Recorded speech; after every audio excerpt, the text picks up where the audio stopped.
আসসালামু আলাইকুম। আমি কিন্তু কয়েকদিন আগে আপনাদের সঙ্গে শেয়ার করছিলাম এই ডিজিটাল বোর্ডটা কিন্তু সার্ভিসিংয়ের জন্য আমরা পাঠাই দিয়েছি, কারণ ডিজিটাল বোর্ডটা অনেকটাই নষ্ট বা খারাপ হয়ে গেছিল, কাজ করতেছিল না ঠিকমতো। তার জন্য সাবিতের আব্বু ওই কোম্পানিকে বা যেই কোম্পানি থেকে আমরা এই বোর্ডটা কিনছি সেই কোম্পানিকে ফোন দিছিল। দেওয়ার পরে ওনারা লোক পাঠাই দিয়ে এই বোর্ডটা খুলে নিয়ে যায়।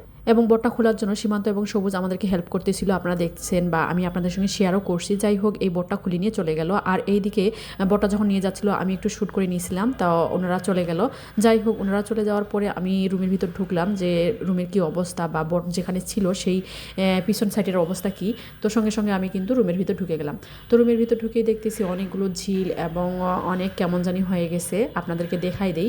তো এই ঝিলগুলো পরিষ্কার করার জন্য আমি তাড়াতাড়ি চলে গেলাম ঝাড়ু নিয়ে আসার জন্য। ঝাড়ু নিয়ে আসে এই পরিষ্কার করে নিলাম এই বোটের পিছনের অংশটা। পরিষ্কার করে নেওয়ার পরে আমি অপেক্ষা করতেছিলাম যে তারা কবে এই বোটটা দিয়ে যাবে বা বোটটা কবে আমাদের বাসায় দিয়ে যাবে, এই জন্য আমি অপেক্ষা করতেই ছিলাম। তো যাই হোক, আজকে বিকেলবেলা আমাদেরকে জানানো হয় যে আমাদের বোটটা ফাইনালি আমাদের বাসায় চলে আসবে। তো যাই হোক, আমি কিন্তু অপেক্ষাই করতেছিলাম। প্রায় 3-4 দিন পর আমাদের বোটটা আমাদের বাসায় আসতেছে। এবং দেখেন আপনারা, সিঁড়ির সাইটে সুইটে আমি আপনাদের সঙ্গে দেখাচ্ছি বা আপনাদের সঙ্গে শেয়ার করতেছি, সাইটে সুইটে ওই বোটটা নিয়ে কিন্তু চলে আসতেছে। আর ফাইনালি আমি কিন্তু সামনে আমাদের বাসার ঠিক গেটের সামনে চলে আসতেছে এই বোটটা। তো ওনারা কিন্তু বোটটা তাড়াহুড়া করে আমাদের বাসায় ঢুকাই নিল। নেওয়ার পরে ওনারা কিন্তু ওনাদের মতো করে সেট করে দিল এই বোটটা। তো ধন্যবাদ সেই কোম্পানিকে যে আমাদেরকে এভাবে মানে তারাই সার্ভিসিং করে দিল এবং তারা সুন্দরভাবে সার্ভিসিং করে তারাই কিন্তু আমাদের বাসায় এই বোটটা পৌঁছায় দিল। ওই কোম্পানির লোকের সঙ্গেই সীমান্ত কিন্তু স্টিল নাও ছিল। যাই হোক, এইদিকে কিন্তু সাবিত এবং সাবিতের আব্বু কিন্তু হাঁটতে গেছে বিকেলবেলা। তো এইদিকে কিন্তু আমাদের বোটটাই চলে আসছে।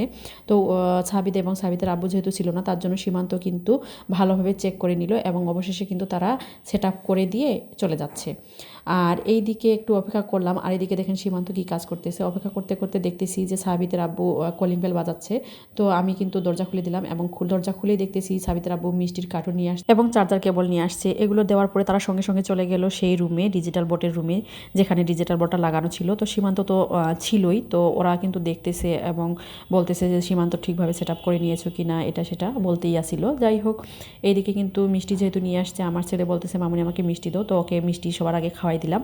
ও খাওয়ানোর পরে আমি সীমান্ত এবং সাবিতের আব্বুর জন্য মিষ্টি রেডি করতেছি, নাস্তা দিব তাদেরকে। নাস্তা খাওয়া দাওয়ার শেষে দেখতেছি যে টিভিটা কতটা সুন্দর হয়েছে বা ডিজিটাল বোর্ডটা কত সুন্দরভাবে সেট আপ হয়েছে সেগুলো দেখতেছি। এবং সাবিতের আব্বু বলতেছে যে সাবিত তুমি একটু ট্রাই করে দেখো, ডিজিটাল বোর্ডটা ঠিকমতো কাজ করতেছে না। তো সাবিত তো ট্রাই করা শুরু করে দিয়েছে এবং কাজ করাও শুরু করে দিয়েছে। এইদিকে কিন্তু শ্রেয়ান এবং শ্রেয়ানের পাপাও বসে আছে। তো যাক, আলহামদুলিল্লাহ, সকলকে অনেক অনেক ধন্যবাদ।